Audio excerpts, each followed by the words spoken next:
In this video, we're going to take a look at slope-intercept form. So slope-intercept form is y equals mx plus b, where m is your slope and b is the y-intercept. And we're going to use this form to graph some lines. So for example 1, we have y equals negative 4x plus 3. So our slope, let me use my same color. So our slope would just be the number in front of x, which is negative 4. And we can write that as negative 4 over 1 because it's going to help us to graph it in just a minute. And then 3 is going to be the y-intercept. And if you need to write that, because b doesn't really scream y-intercept, just write that beside it. So we start with the y-intercept at 3. So go to the y-axis and plot a point at 3.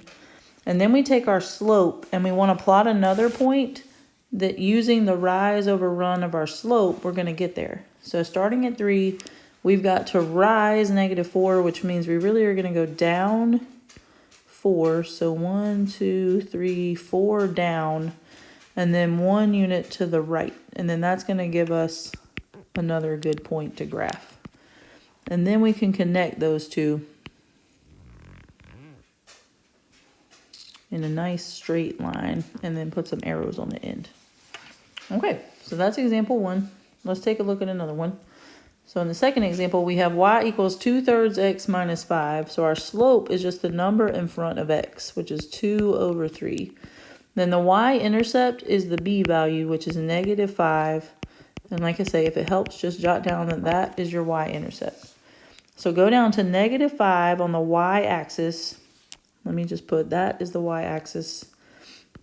You can always write that's y, and the horizontal one is x if it's not already labeled. So we can go back over here and put that as well. If they're not there, just go ahead and write those in.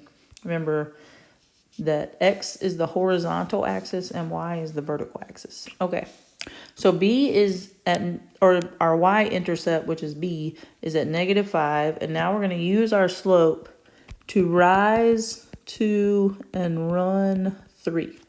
So from that point, we go up 2 units. Then we got to go right 3 units. And then that is going to put us at the location of another good point on our line.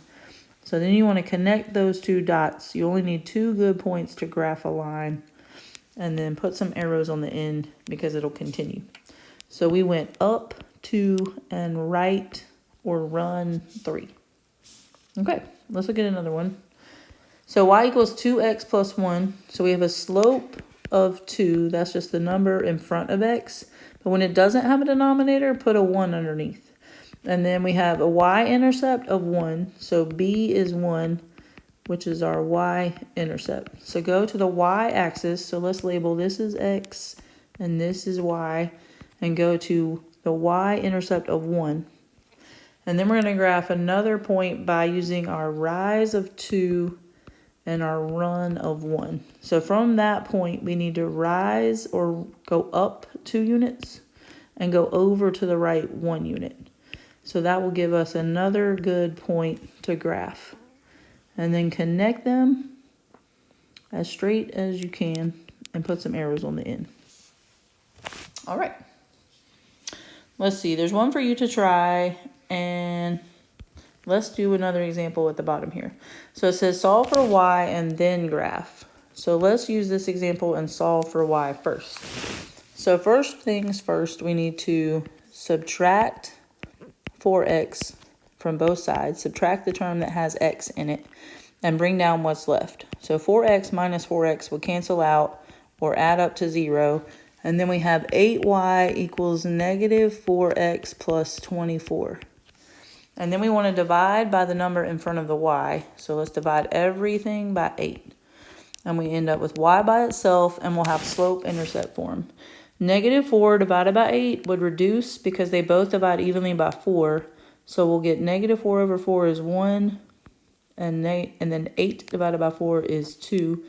So we get negative 1/2 x plus 24 divided by 8 is just 3. But now we're able to, from that slope-intercept form, pick out our slope, which will just be the negative 1/2, and then our y-intercept is at 3. And then we can use those points to graph our line. So So let's go to the y-intercept at 3, and then a slope of -1/2. So that means we've got to go down 1 and right 2 to get to another good point on the graph. And then connect them with a straight line and put some arrows on the end. Okay. So that's just a few examples of how to graph using slope-intercept form.